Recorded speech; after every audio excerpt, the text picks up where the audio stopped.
bienvenidos a mi show. Welcome to Catching Up with Claudia. Now, ojalá que se puedan quedar hasta el final para que puedan escuchar lo que va a compartir mi invitada o mi invitado. Así es que no se les olvide también de seguirnos por las redes sociales. Estamos en todas las plataformas. Hasta luego.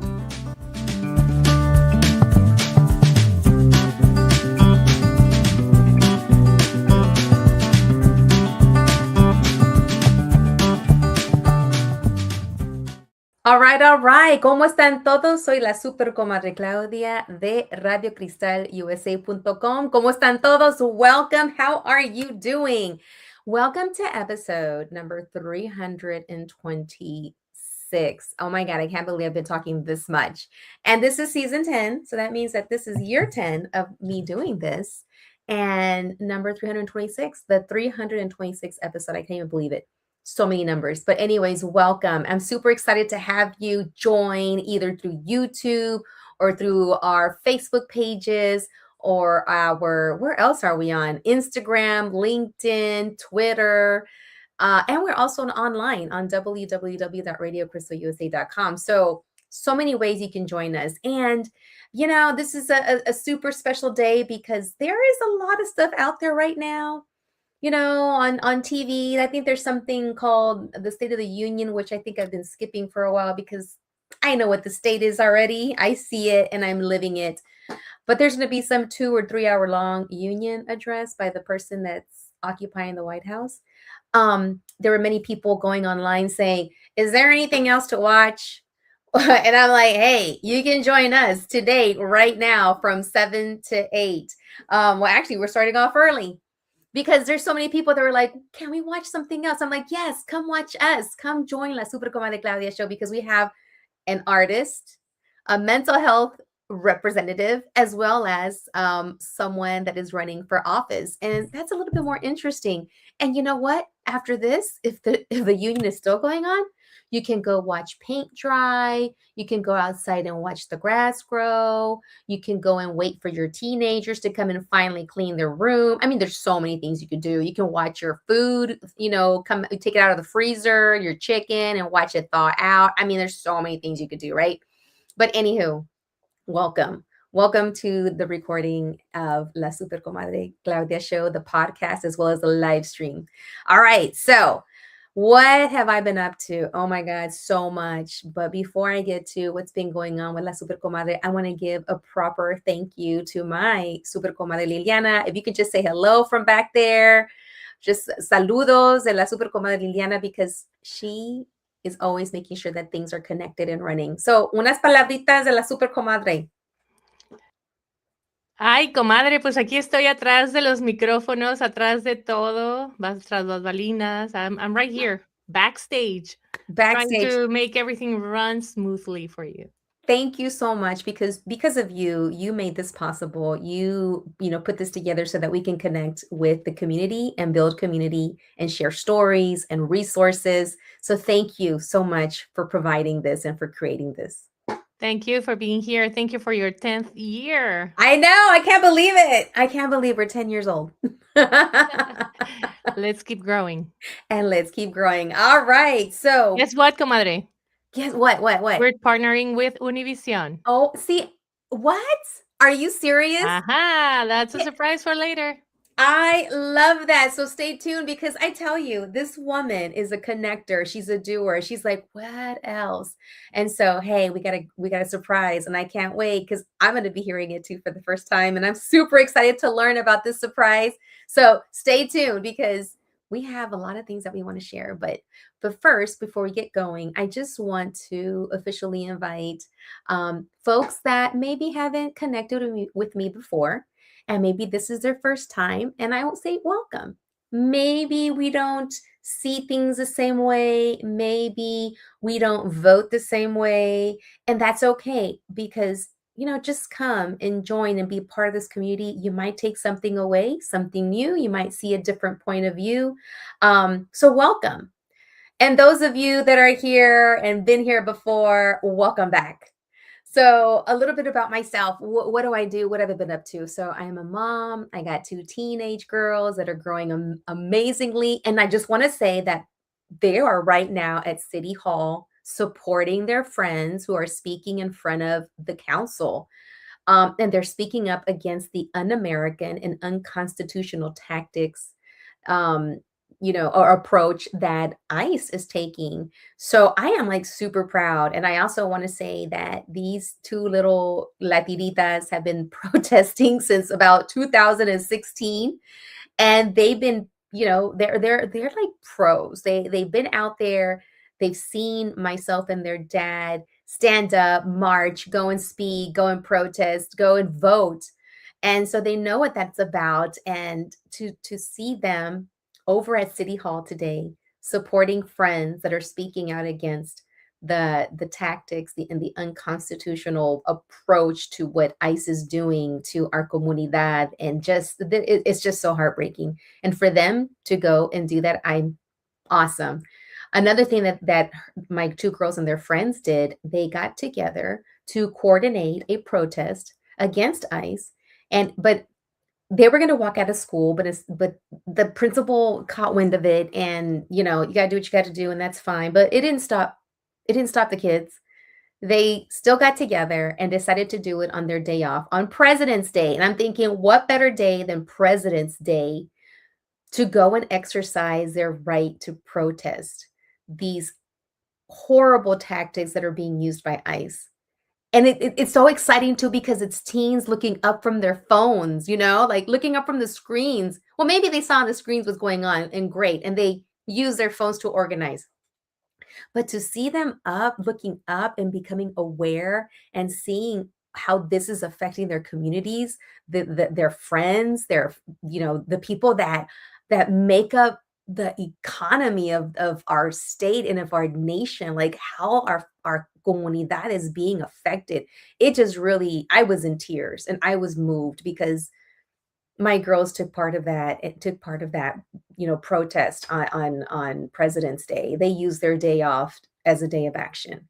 So I'm excited about that. I'm excited to see that. I have hope. For the future, for the kids, and that we'll be passing on the torch so that we can rest at some point.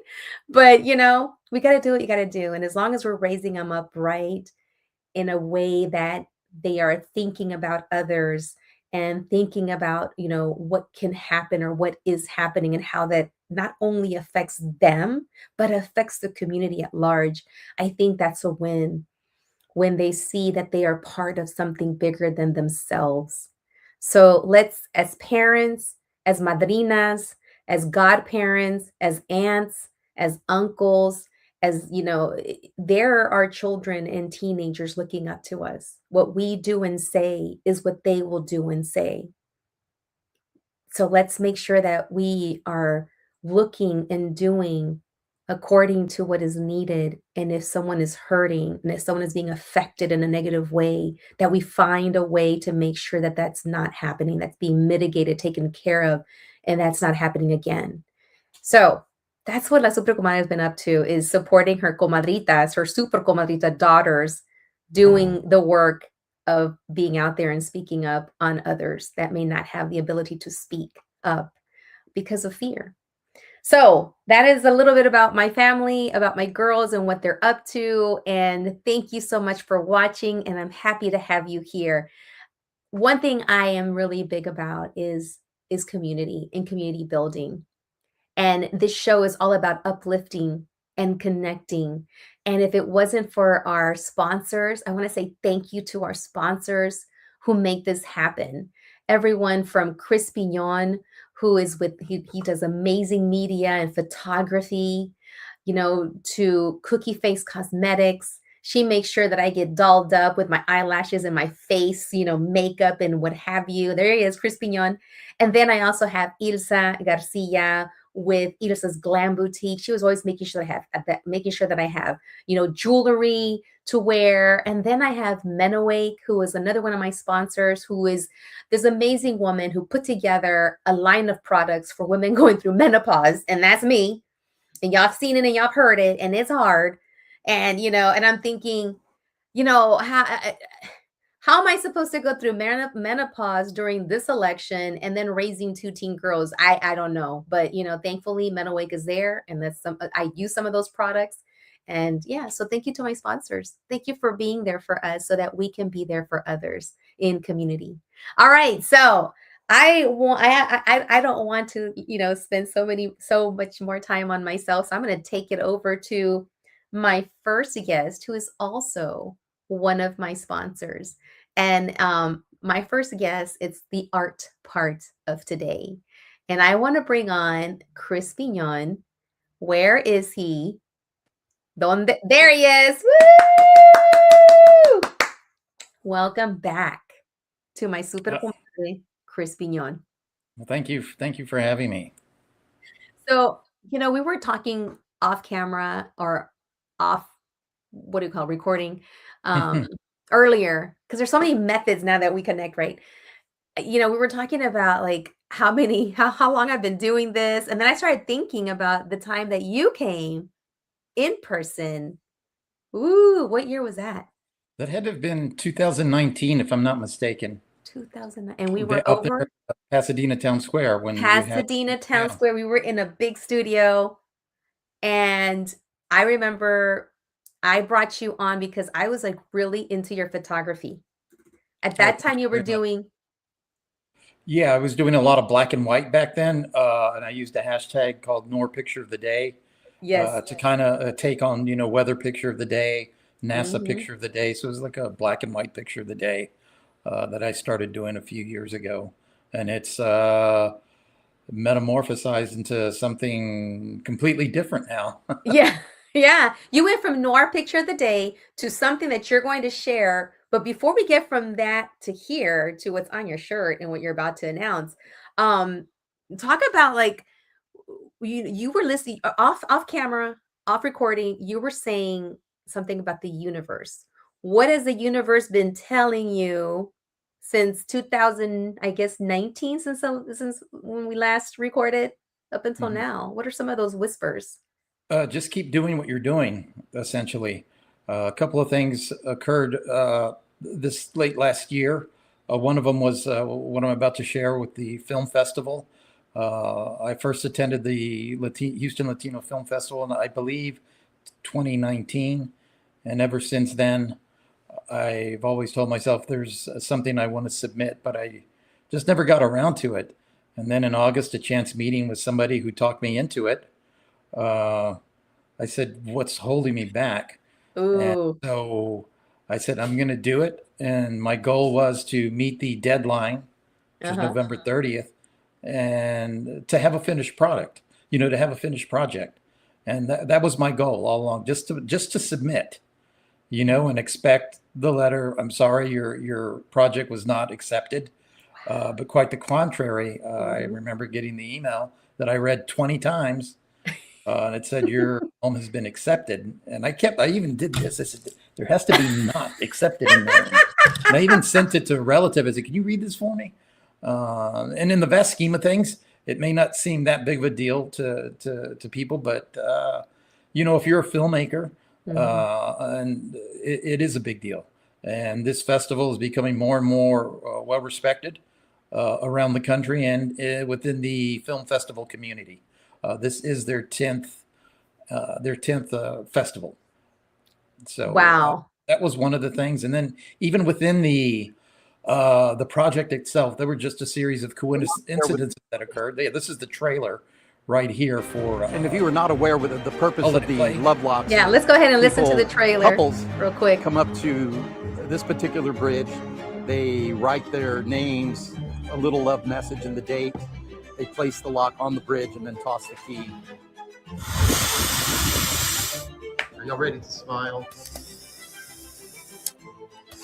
Yes, my goal is to find the people that placed these locks on the bridge.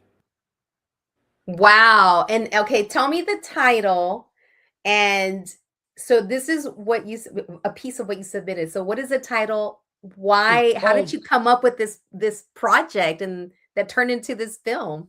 Well, part of, one of the coincidences that happened a few years back in 2023, I was in the process of breaking up with somebody, and we decided to put a commemorative lock on the bridge because the relationship had ended on good terms.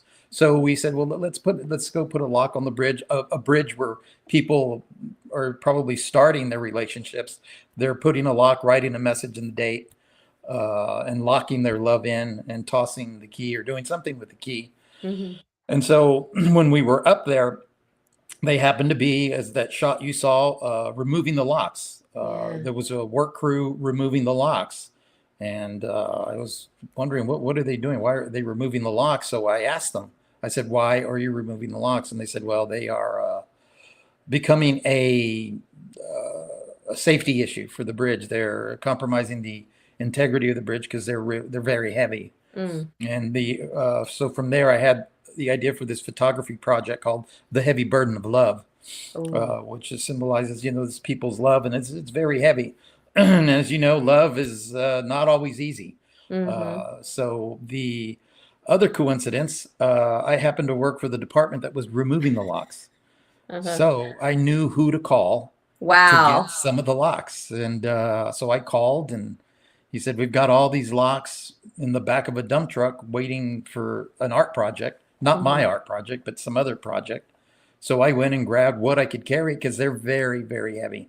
So I grabbed what I could carry and put them all in a Home Depot bucket and photographed all of them. And with the hopes that somebody would come across the lock on my social media and say, hey, that's our lock. And if that had happened, I would have, heard their story. I'm sure that's a story we would all want to hear. Are y'all still together? This lock shows a date of 5 years ago. And that's so in early last year, I did an exhibit at Sabine Street Studios. I had a chance to come out. Yes. Yeah. And I, with the assistance of a friend, Rudy, he helped me build a replica of the fence, and I had that exhibit. And then in November of this year, or late August, I was able to rebuild. There's the truck with all the locks. Look at that. That's all the locks. You were diving in there to get the locks. That's amazing. And so the exhibit went back up in November at my studio, right outside of my studio. And that's where I got the idea for the Polaroids. And we started putting the Polaroids, hanging them on the replica of the fence that was in the studio. And it was at that moment I realized, hey, this lady said, oh, can you Photoshop me? I said, no, this is analog. There's no Photoshop in these Polaroids. And right then I thought, hey, these locks and these pictures that I'm putting together are truly an analog moment. No matter what happens, like right now, if the power should go out, what we're doing right now is finished. However, my Polaroids and those locks, no matter what happens to that grid, they are still there. They're still that brief moment that those couples put on that bridge, we can still share. So that's where I got the title, An Analog Moment. And so hopefully down the road, I can find some of these people I still haven't. And, that would be interesting to see, who's still together. What's your story? And to me, did you break up? What happened? Like for you to go out there, and it's like you went with your former partner to have closure, like literally to have your lock of closure, and I wouldn't even think of that. Right. But so many people actually want closure in their relationship sometimes. And sometimes they don't even get that. But for you to have been able to do that with your partner and then come across someone taking them off, and you're like, and then turning into a moment of art. What would you like for the viewer who views your film, or the ones that come out to see your exhibit if you put it out again? What would you like for them to take from this? I want them to enjoy it. The people that came and saw the replica of the fence outside of my studio at Winter Street really enjoyed it. The fact that it was artwork that you could touch and interact with. I had people, if you want to write on the locks, go ahead. And then taking their Polaroid picture. People wanted me to take their pictures. It got to a point where I didn't have to ask. they would ask me, how do I get my picture on that fence? Oh. And in the documentary, you can see, or you saw a little bit in the trailer, where I just took pictures. And so I have in my studio a stack of like about 50 Polaroids that I took, and I had them sign it with the date. I had these two sisters or two cousins from Turkey, from Istanbul. They were visiting a relative here. I had people from San Antonio stopping by to view the art at Sawyer Yards, and they came across the fence and really liked it. And so I want people to get that when they see an art, a piece of art. I'm not sure what they think of, but when they see that Lovelock fence, I know what they're thinking. They're thinking, where are these people? Look at this date. Look at these names. And so it leaves them with something to think about. Maybe they've put a lock on that bridge or a bridge all over the world, because they're all over the world. So hopefully they leave with that. And then when they see the short film, it's something that I did completely by myself. Originally, I had actors that were going to do a dramatization of me finding a couple that put a lock on the bridge, but it just didn't work out. And in a way, I'm glad it didn't, because I liked the product that I delivered. So I was very happy with it. And I believe you've seen it, and I've shared it with a few people, and I think I got the message across, and they really, really enjoyed it. And I enjoyed making it. It was a lot of work. My takeaway was, would I ever put a lock on something? I'm afraid. Well, see, you came away with something. Yeah. Like I would love to, and I'm like, I don't know. Yeah, like this couple right here. I just happened to be up there one day, and they were engaged, and they were putting their lock up there. Wow. And he happened to be an author. I bought his book, which which is on this shelf right here. On the shelf behind you. Yes. Love it. In here. And before the end of the show, I'll see if I can find it. And these young ladies that you see here, I think they were exchange students. Okay. So I took their picture, and as you can see behind me there, the fence with the locks. There it is. And So that fence is what you you recreated that moment right here. And the good thing about that, the original exhibit that went up in last February or March at Sabine Street was just going to be a photo exhibit. But the marketing person, or the person in charge of exhibits at Sabine Street, Justin Grant, I have to give him credit. He said, "Why don't you build a fence?" And I said, "That's crazy." I said, "How are we going to do that?" And he says, "We bolt stuff to the wall all the time." Yeah. So I called my friend Rudy, and that's another coincidence right there. He walked in when I was at Sabine Street one time, and he happened to be a high school friend of my uncle from 1968. Wow. And he's a very talented craftsman. Yeah. I told him, "How do we build a fence here?" He's, "Oh, we'll buy some 2x4s, and then we'll drive around and look for some fencing." And there you go. There you go. That's amazing. I said, "No, let's buy some. Let me just buy some." He goes, No. Let's just drive around. And we did that. We drove around, and he goes, "Look right there." And we stopped and clipped some fencing from a vacant lot, and that's what you see there. It's in my garage right now. From a vacant lot over off of. Wait, I can only imagine you guys like pulling up like with a truck, and then you like just toss the stuff and go before someone comes out. Is that what happened? Exactly what we did. And he told me, he says, if the police come by, he says, "Don't say anything. I'll talk to them." Just be quiet.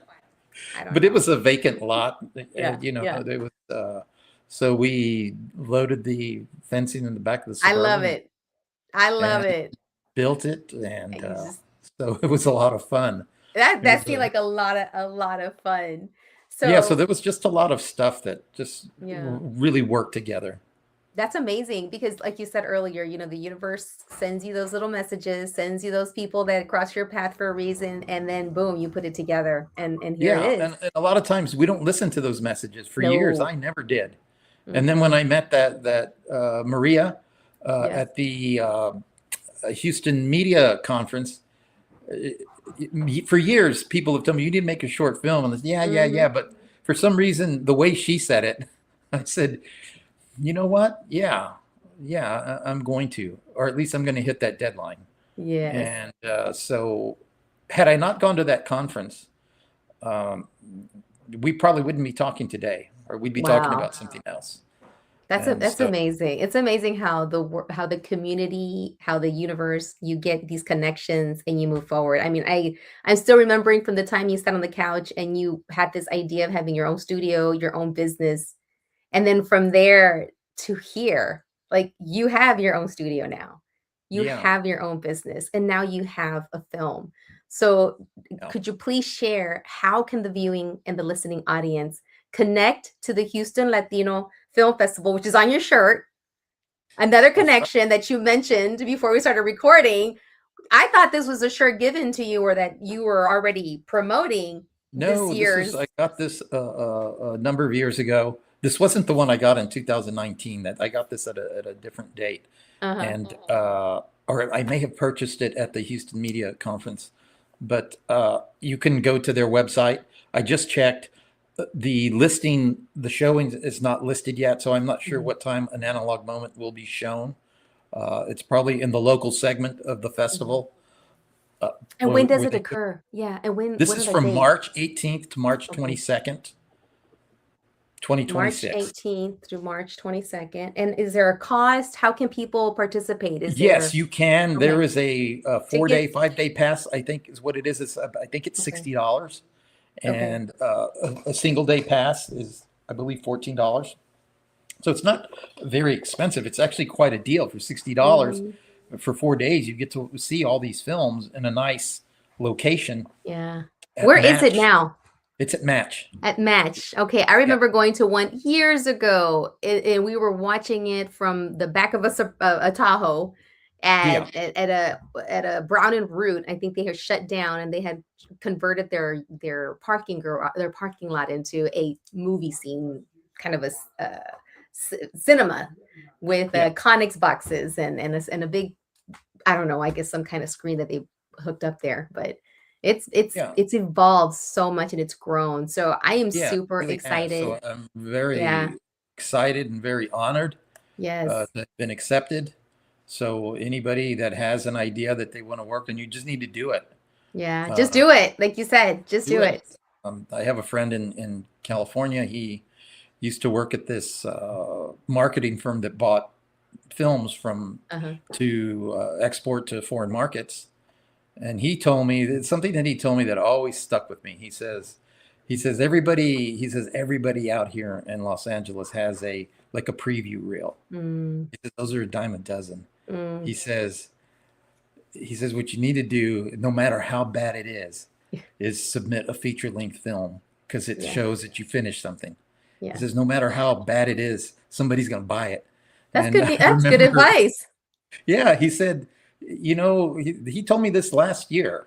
He says everybody out here has a sizzle reel. He says, but if you have something finished, he says even if it sucks, he says, and he's absolutely right. I remember I watched something on Amazon Prime. I Married Bigfoot or something like that, because a friend told me, or Bigfoot versus Martian clowns, or but I have Amazon Prime, so I told my friend, why did you send that to me? That was the stupidest thing I've ever seen. And she says, you know what, Chris, you're right, it was, but you paid to see it. But yeah, someone made some money.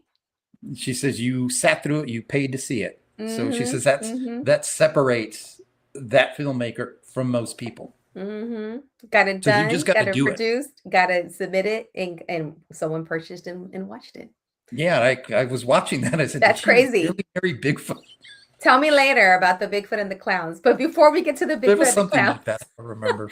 I want to take a little pause because I want to bring you back, because I'm going to bring on a guest who you were connected with through me and an organization that we were a part of years ago. And you're going to get a chance. We're going to bring everybody back towards the end, but I want to move on to introduce this next person. I want to say, for those of you that are just tuning in, we just had a quick interview with Chris Pignon.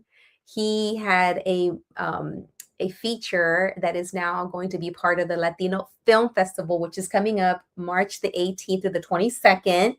And he'll come back on to do final thoughts and final words. But I want to bring on my next guest because those two are connected, because I met them. And like Chris says, you never know who you're going to meet, why you're going to meet them, and how they're going to support you, your work, your thoughts, your dreams. So I want to bring on my next guest, who is a new Super Comadre, because Super Compadre Chris has been on before. But now I'm bringing on a new Comadre. She is Super Comadre Edna Mojica. Come on. So there she is. Hi, Macias, ¿cómo estás? Muy bien. ¿Cómo está usted, Edna? I'm good. I'm so happy to see you on this platform, even through here. I'm so happy. I know. I know. Did you recall the photographer? Absolutely. Who could forget Chris? We took amazing pictures. He took amazing pictures of us. It was very exciting. So it's good to see Chris on this platform as well. And all the growth, all of your growth, his growth, like season 10 of this show. I mean, I had just started doing it when I met you. Wow. How time passes. I love how Chris said, just do it. It doesn't even matter. So I'm sitting here oohing and eyeing because he said, yeah, he watched whatever he watched. And his friend was like, yeah, but you paid for it. It's ridiculous, but you paid for it. There is a buyer for something. Yes. For your thing. It doesn't matter what you have. There's a buyer for it. You just have to make sure you find the right buyer. That's the way I see it. Someone told me a long time ago in a business, like a business type of, support workshop, it was, don't change your price of whatever you're selling, because it's just that you haven't found the right buyer, or the buyer hasn't found you, the person that needs that service or that book or that movie. Out there. They're out there. So hold on to what you have and your price point and your value, because that audience is out there. Yes. Yeah. We have to believe in ourselves and better in ourselves first, because if we do that for ourselves, that's what we're going to attract. So absolutely. So speaking of attract, and we attracted each other years ago when we first met, an organization that we started where Chris was our photographer. We had a chance to connect again over coffee. And this is when I'm like, you need to come on. You need to come on. We need to have, first it was like the coffee. We kept trying to do coffee day. We finally made it happen. We caught up as if we just stopped talking the day before. Absolutely. And then we bumped into each other briefly at a domestic violence, the Purple Carpet. Yes. Which is an organization that raises funds to support people that have gone through domestic violence, and to support their journey as they move, through that and move forward. So I remember when we saw each other, they were like, pictures and hugs and all the things. And I saw your daughter. Oh my God, they're so beautiful and big. How time passes, right? Yeah. Estaban chiquitas. They were so small. And now están más grandes que yo. Yeah, advocating with their mom. Yes, girl. I can't believe it. I mean, it's like almost full circle now. Yeah. And go ahead. No, that's the beautiful thing, that what we do, our children are right there observing. They're right there receiving and dreaming as well, because the more we expose them to things, the more they start thinking and growing and wanting to do things. Look at them right there with their mama advocating. I heard the story about what they did at school, like that in itself. And they're so small now, but they have that heart, that you started with. So congratulations, Claudia. Thank you. And I remember when I met you, your kids were probably my kids' age. They were barely, about to begin their path and life and graduations, and now mine are there. And it's just, time passes, and it's beautiful, and it's crazy, and it's a roller coaster ride. And I'm glad that we are on this roller coaster ride at this moment and this time. Yes, absolutely. So Edna, tell the viewing audience a little bit, however much you want, about you, Edna, founder of MTC, you're the work in the mental health space. Just a little bio about you. Well, thank you for providing me this platform to do so. So my name is Edna Mojica, and I am founder of MTC Productions. So MTC Productions started out with my own life. I create platforms for individuals to share their story of trauma, of survival, through storytelling, through their art. And art doesn't need interpretation. And when you share your story of survival, there's something impactful. And since art doesn't need interpretation, art does not need someone to tell them about it, it transfers something. So through dancing, through poetry, through storytelling, through music, this platform is created to do so. So through it started out me sharing my survivor story through domestic violence. I gone through some different types of difficulties of child abuse and molestation and into domestic violence and violence in the street. So I decided that that was just not my story. Something had to come out of that. So as I was learning to heal, as I was learning to find my voice again, I said, this is bigger than me. So this is where MTC Productions came. Now I do pop-ups throughout Houston, and I collaborate with established artists to open up spaces through people that just love art and they heal through art. So when Chris was talking about his chain story in this film, that is art in itself, because people are healing through those things. Yeah. Something simple as a lock, there's a story behind it. Now he's featuring their stories. Stories are impactful. So from that, I'm creating a film, which I'm so excited because I just heard Chris. I'm like, no, Chris, this is oh excellent. my gosh, it's all connected. See. It is. So there's a book that's coming out this spring. It's going to be my first featured book. It's called I Left Now What? And it's a story that it's going to have my story in and other survivors of what happens when you leave these relationships. Because part of it, people, when you're in this unhealthy relationship, people have questions. One of them is, why are you still there? Right? We ask ourselves that too.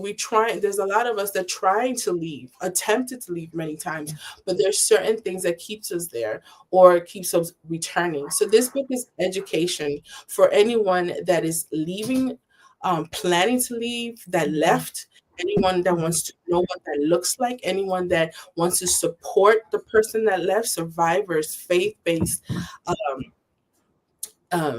advocates, that what happens in that journey. So we talk about the justice system, we talk about health system, how to support your children, how to trust yourself again, how to stay safe.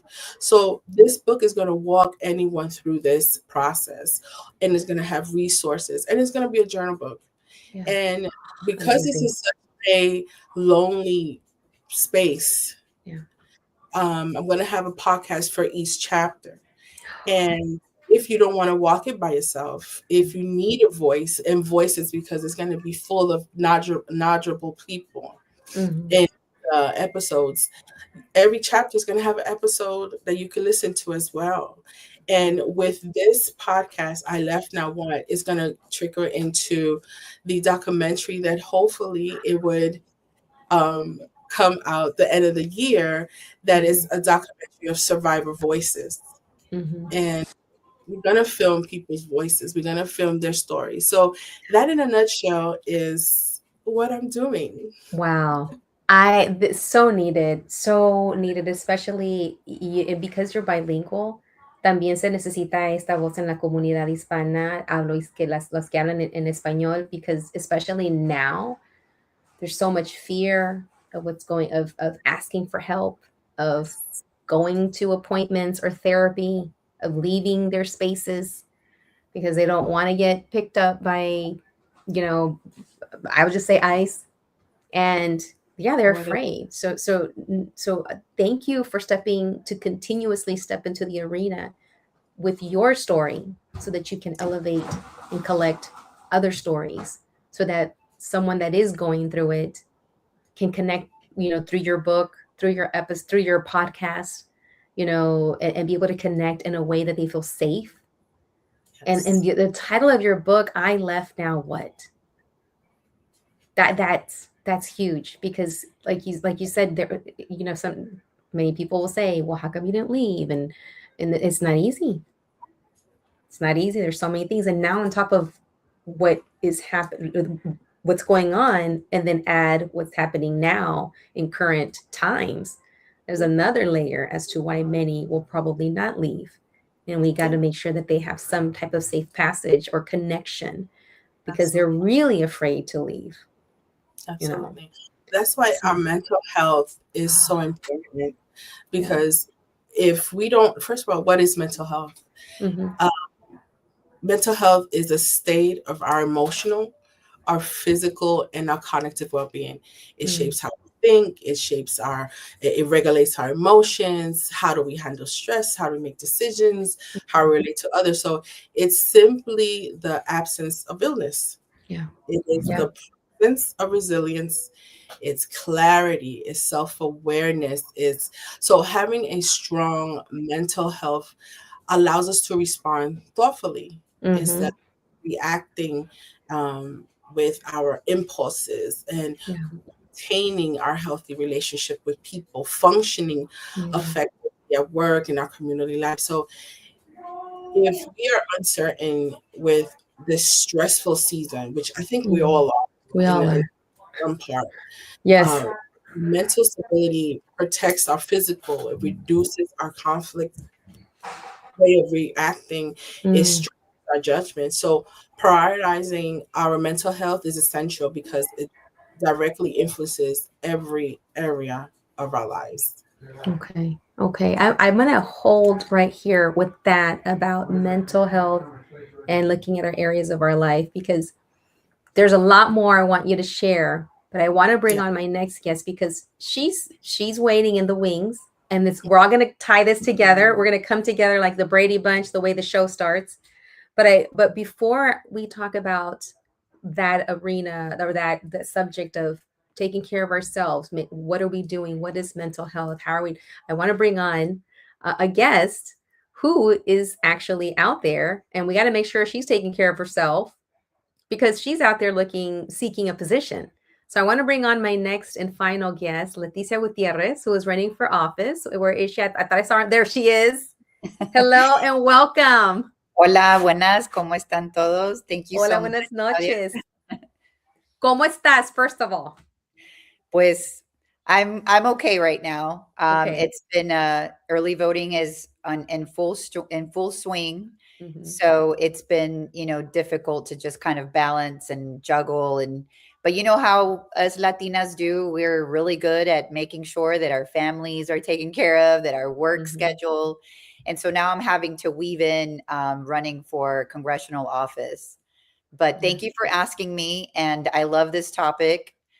So yeah, I mean, fire away. I'm ready for, I don't know if you want to ask questions, but I will say really quick that mental health is definitely at the top of my ticket. Thank you. And we're using this community right now, this connection, for you to share, who you are, what position you're running for, and what is on your ticket. One of it being mental health. Sorry, I got a cough. Se me fue la saliva. That's okay. So share a little bit about you, your background, why you're running. Ya se me fue la voz. Oh my gosh. Oh, okay, mira, I'll take over. Let me get some water so you take over. Ándale. So my name is Leticia Gutierrez, and I'm running for the newly redistricted Congressional District 9. It's the new district that was gerrymandered, to basically dilute our voices.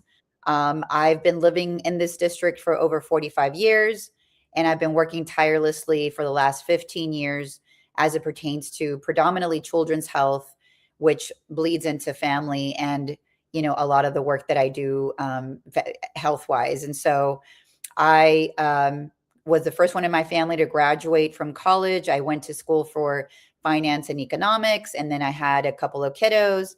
My son started developing upper respiratory issues at a very young age, and his pediatrician pointed at my zip code as being one of the major culprits as to why he wasn't getting better.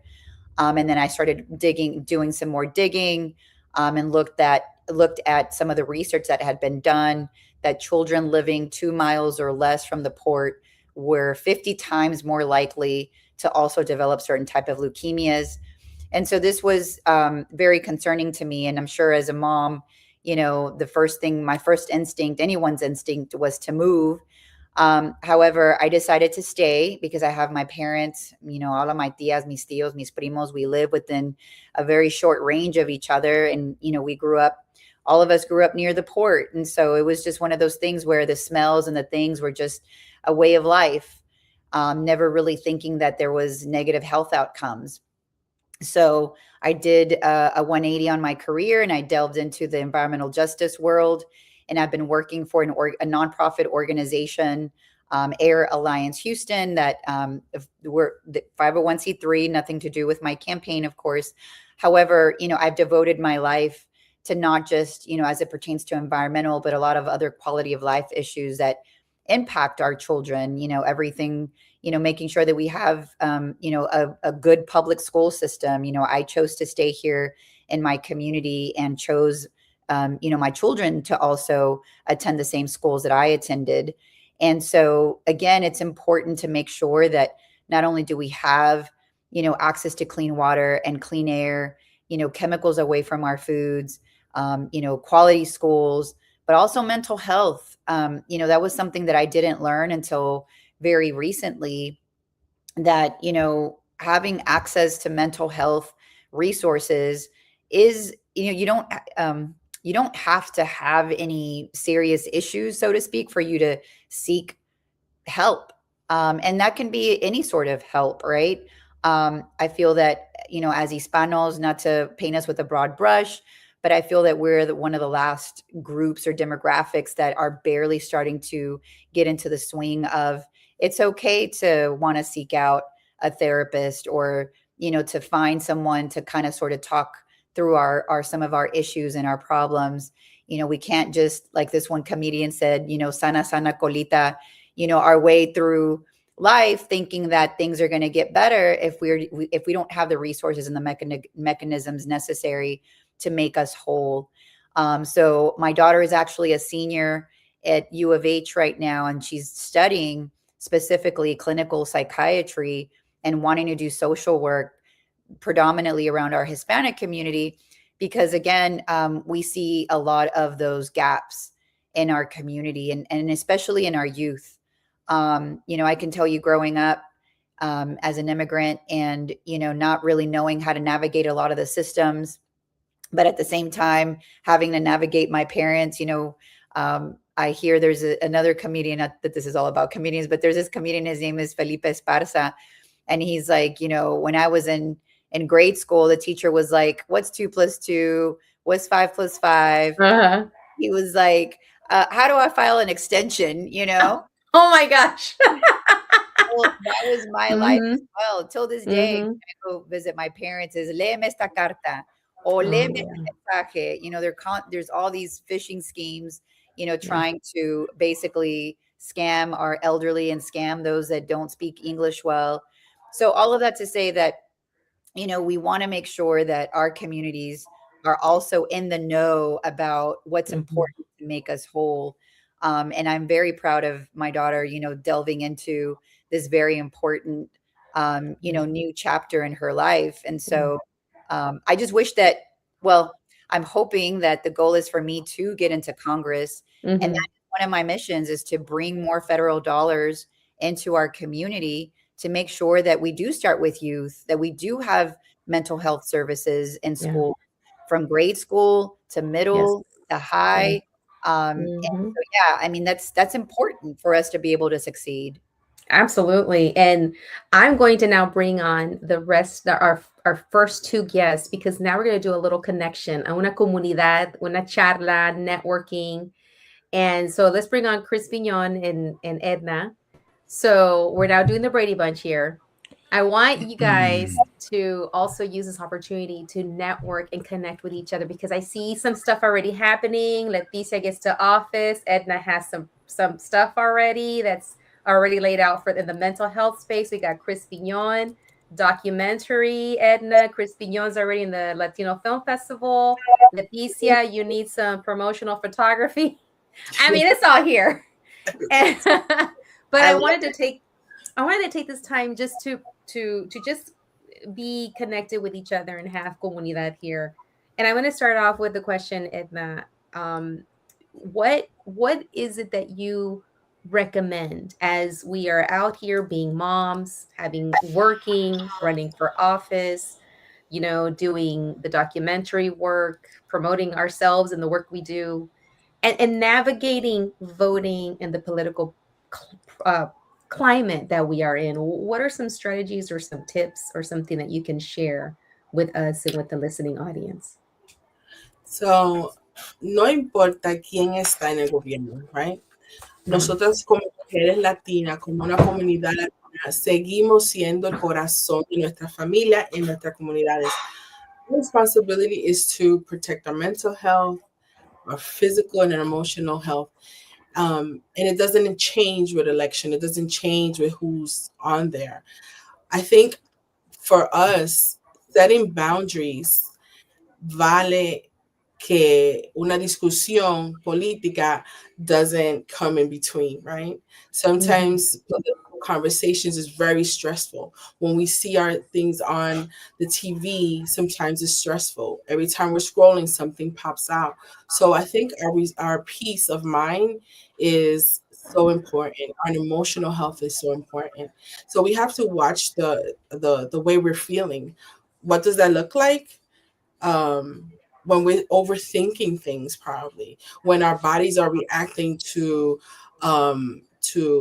tension, when we're thinking of disaster happening in our world, which is normal, because if that's what's happening in the world, we can't ignore it. However, we need to stay grounded. We need to find whatever keeps us hopeful, whatever keeps us together, whatever keeps us peaceful. So we have to be intentional with those things. If it's art, if it's journaling, if it's walking, if it's taking breaths, whatever that is, we have to be intentional with it, because if we don't watch, we'll lose ourselves. We really will lose ourselves. Thank you, Edna. Anyone else want to just jump in? How are you taking care of yourself, Leticia? Because you are out there. You have your daughter. You have a campaign, and you have work. So talk to us about how you're taking care of yourself. What are those things that fuel you to keep you going? I have to take nature walks. I have to go outside. I love, before I campaigned, I was always outside. I'm always block walking, talking to community, just staying in the loop about what's important, not just for, my goals, but what my community is going through. So I love to just walk neighborhoods to see what it's like, for children to walk across the street to get to school, or parents to have to, deal with any sort of nuisances in the area. So I love walking. And so I try my best. I feel like that just kind of sort of calms my nervous system down, because I will say, yes, I feel like I don't like to be operating out of give that energy of survival mode, right? Because whenever you're operating in that way, from what I read and from what I've just kind of absorbed, is that you don't put your best foot forward when you're operating, survival, fear, just working off of a scarcity mindset. It just doesn't hold well. And so I try my best to center myself. I know it's going to sound, I'm a real tree hugger. I will genuinely go outside and hug my trees. I have some trees that I'm growing, and I feel like I give them love and they give me energy back. And I walk outside barefooted. Okay, I'm literally about to sound like a hippie right now, but but I promise you, it does help. Like, just trying to absorb the energy from the ground in order to center myself. But then I'm also, making sure that my daughter is okay because, as females, living in this state, it's difficult, right? We're always on guard. It feels like, we're always making sure that, we're protected. And so just checking in with her, anytime that we're hanging out, it makes me feel better. So just making sure that I'm, how do you say, carving out those very specific times for me to make sure that I'm okay. And so needed. It's so needed when you are in a position potentially like the one you're going to step into is keeping cool, keeping centered as you go into, I guess you could say, battle, because you will be going into battle. At times you will be going into having some, stand your ground, say your words, and get, legislation done or taken care of. But being that calm person that I think we all need right now. We need leaders who are able to keep it together, stay centered, listen, absorb, take care of themselves, and then make the best decisions for humanity at this point. No, that's very well said. Yeah. Yeah. So Chris, you're going to round it out. How do you protect your mental and emotional health? Well, as you can see, I read a lot. Yes. That's one thing that helps a lot. And another thing that lately I have found kind of disturbing, when I walk the dog in the morning, all the kids are waiting, like 15 kids at the corner of the street, waiting for the bus, and they're all doing one thing. They're all looking at this. They're not communicating. They're not talking to each other. And that I find deeply troubling. I think we have lost touch with our spiritual nature because of the technology. I mean, go to places in Mexico like Atemaco, which is very famous for their brujeria. You probably won't find one cell phone down there, or a lot of people on their phones, because they're in touch with the nature. They're they're in touch, like what I had started with the universe. We don't listen to that. We're losing that. And I think more people should do something to fix that. And it's different for everybody. Yeah. When we first started talking in 2019, Claudia, I believe we talked about it's okay to feel bad. It's okay to feel bad. Yeah. It's okay to feel bad. It's what you do with those feelings that counts. Absolutely. So we're at the end of our show. We started with a great Chris Pignon, then brought in Edna, and then brought in Leticia. Thank you so much for taking the time to be here on this show, La Super Comadre Claudia. This is live streaming right now, but your guests, your friends, everyone else can watch this again. That way they get a chance to hear your message, Chris, your message, Edna, as well as yours, Leticia. And I want to wish everyone an amazing run, an amazing show. Como se dice, your show at the Latino, your film being, shown at the Latino Film Festival. And Edna, I know you have a documentary, a book, as well as a podcast, as well as I think you sent us information for an upcoming event. And we're going to be posting your event, un poquito de tu evento. So it's a networking event. It's on March the 8th to celebrate International Women's Day. In the world, every country is celebrating that day. It's very impactful. So March the 8th, the information, I think you're going to post it. We're going to post it. Yeah, here it is. From 11:30 to 2 o'clock, many women are coming together. We're going to talk about businesses, how to start one, educating on self-help, and celebrating each other as women there. And men could come too. Absolutely. We need each other. Yes, absolutely. Yes. But thank you so much for joining. Thank you so much for being here with me. And this is not going to be the last time. There will be other opportunities. The way you have come back, Chris, I will have you, Leticia, and Edna come back, because there's so much more that we need to share and connect with, and make sure that we're constantly uplifting each other, motivating each other, inspiring each other, but starting first with taking care of ourselves. We need to set those boundaries. We need to protect our health. We need to protect our emotional health. We need to make sure that we're grounding, we're using art, journaling, walking, not losing ourselves to technology, staying in comunidad. And that's what this is about on my show. So thank you so much for being here and being on the Super Comadre Claudia community today. Hasta la otra. Thank you so much. Corazones. Yeah. And we're going to take a picture. So don't leave just right now. Hold on. Okay. Una foto.